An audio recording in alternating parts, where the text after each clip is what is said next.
Celebrating all things cool in Jacksonville, a local show with a spotlight on the 904. With hosts Eden Kendall and Mark Payton, featuring amazing stories from every neighborhood with Elizabeth Campbell and Rance Adams. From Unity Plaza in the heart of Jacksonville, this is River City Live. Welcome to River City Live. It's Friday. It feels so nice that Friday is finally here. And it also feels great that the whole cast is here. Yeah, and we have one person who has been very excited about Friday. It's Friday! But the weather is kind of iffy right now, so let's hop right into that River City Current and talk about naps, because that's exactly the kind of weather this is. Don't you agree? Oh, yeah. Yeah, after the show is a great time to take a nap. It is a great not, time. Not during the show. We hope we don't have you nodding off now, but there are naps that are more beneficial than other naps, and the power of a nap has been studied again and again. Now, I have said for a long time that my superpower is I can take a nap at any moment, anywhere. So how long should you nap? Well, a 10 to 20 minute nap is good stuff. It really is. Now, you have to really get in a restful place, where it's dark. You can't just, put your head on your desk and expect to have that rejuvenation. But that 10 to 20 minute nap is ideal to boost your focus, your productivity.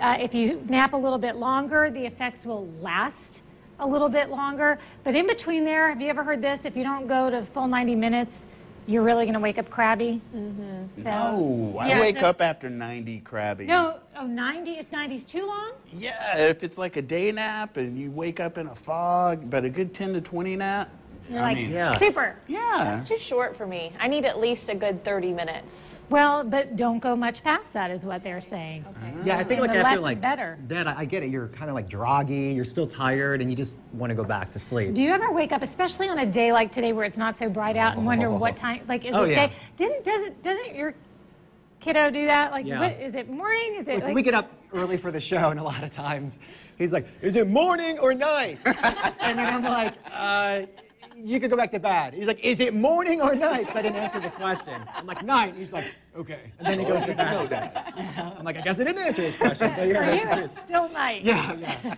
Go back to bed. He's very thorough in how you have to answer. But yeah, no, I get confused like that all the time. You wake up and you don't know. Well, from naps to snacking. Yesterday we were talking about sugar. You only get 50 grams of sugar for a 2,000 caloric intake, right? Well, now what they're talking about doing in the UK, they're talking about labeling the calories, but with how much activity you would have to do to burn that amount of food, right? So I think that'd be pretty effective. Like, I'd be actually scared. But like, here's an example. So a quarter of a large pizza is about 449 calories. So that would take 1 hour and 23 minutes to walk it off, or 43 minutes to run. So it really makes you look at food totally different. They would put it on the on box? the label, yeah, so they'd break it down. Or like a blueberry muffin is 265 calories. That'd be a 48-minute walk. So they're being forced, obviously, because nobody's doing this on their own if you're trying to sell your snack. Exactly. What they're trying to do is just make people more aware and more accountable. I don't want to know.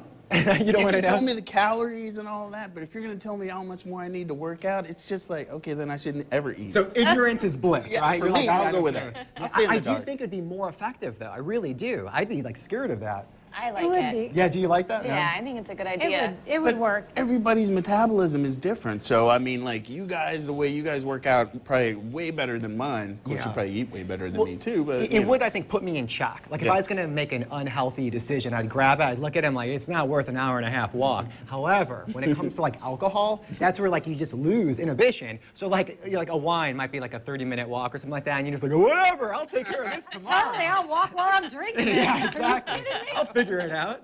When there's a will, there's a way. Or you can actually use it to say, well, I've done this already today. I put in my work already. You, like, bank the calories, right? I'm totally good to go. I'm good to go. Speaking of getting out there and walking, if you see a guy walking his dog, ladies, you are more likely to find him attractive than somebody without a dog, and that's because a study has said that men who have pets, particularly dogs, are more appealing and more attractive to women. So, Elizabeth, what are your thoughts here?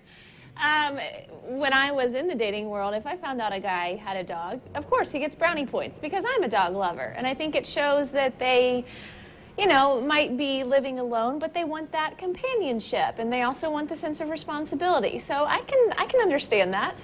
I can too. I like a dog. You have a look on your face. Guys, I got a when couple we were in dogs. college, we'd borrow somebody's dog, Right. go to the park, and just like, hey, little whatever, Yeah. little foo-foo, and some girl would come up, oh, your dog's so cute. I'm in. Yeah. What about on the flip side? So like if you saw a girl and she had a dog, would you think anything Doesn't more? affect me. See, that's the same thing. Like I wouldn't care. Yeah. Like, you guys with your pets, you talk baby voices and all of that. Yeah, see, no, doesn't do anything. Yeah, no, does nothing for me. You know, it's like, oh, that's so cute. She talks to her dog with a Yeah. baby voice. No. But I totally see what you're saying there. The characteristics that you automatically kind of imply on that person. You know, he's got to be a nice guy. He's taking care of He's the dog or something. responsible. Yeah, at least That you kind think he is. Right. Yeah. Yeah, I guess you have to look at the dog. If the dog is like not nourished or not groomed, Or if he's something really like that, you're like, fat, it's like, he Right. just really loves that dog. And I'm not saying that if they didn't have a dog, I wouldn't be interested. I'm just saying that's something that I would be able to relate to, having a dog myself. So What if your dog didn't like your boyfriend? Oh. unfortunately, my dog likes just about everybody. So There was no filter there. no, So it'd be Not really really. bad if he didn't like. that would be a very, very bad sign. I'm just putting that out there. Just floating the idea. Your animals are usually a good judge of character. Well, so after a dog maybe breaks the ice and people start dating, what comes next? A proposal, right? So I got a story here of an epic proposal, and it's really cute. So Ray Smith, he decided to propose to his now fiance, and it all started because she was pregnant. So what he did is he hid these little messages with 148 selfies, and he just kept sending them. Like over time? Yeah, over time, 148. It took a long time for her to realize that he was actually proposing to her. So there's an Wow. endless stream of proposals. Oh, that's Oh, cool. look at that. She doesn't See even that? know. Yeah, and what he was kind of tricking her, saying that, oh, we'll document the pregnancy. Yeah. So it's kind of a slick way to do it behind. But yeah, Look at that. You're 148. holding it up. That's great. Well, I And guess she had no idea.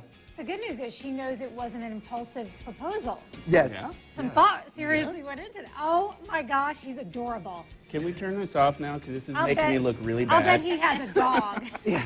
But it's so cute, but isn't that it's just amazing. She never noticed it. Did you do anything big like that? Did you propose in a big Okay, way? so here's what I did. Oh, I'm leaving. Yeah. No, I don't know if it's that cute. Stay, you're But staying. at my wife's house, where she grew up, at her parents' house, they had these they were really cheesy pictures from the 1980s, where they wore these horrible sweaters, these big sweaters. And it's so funny because my wife at the time, she looked like she was pudgy, it's like her when she was 5 years old, and this is this ugly Bill Cosby type sweater. So what I did is I actually found a sweater like that, and I took a picture of me in it, and she opened it up because I proposed to her on her birthday. That's another story. There was a deadline for me to propose to her. Yeah, it was on her birthday. Yeah, I got you, Jamie. So anyway, so when she opened it up, she's like, what is this? And it's me in a cheesy sweater, and it's like, I want to be a part of your family now. I know. It's pretty cute. Pretty That cute. is adorable. That's a good And then she's one. like, where's my ring? No, I'm joking. I'm joking. But you know what's really cute too? She was actually kind of sad because when she saw the big box, she knew there wasn't a ring in there. So yeah, but I was is just messing with her. adorable. Yeah, it was so cute. All right. Well, what about you guys? We're out of time, right? Lance, do I see tears over there? And I will Mark's see. story? There will be tears when I get home. It's a romantic story, isn't it? Well, we're going to go make a quick phone call to Lisa, and we'll be back.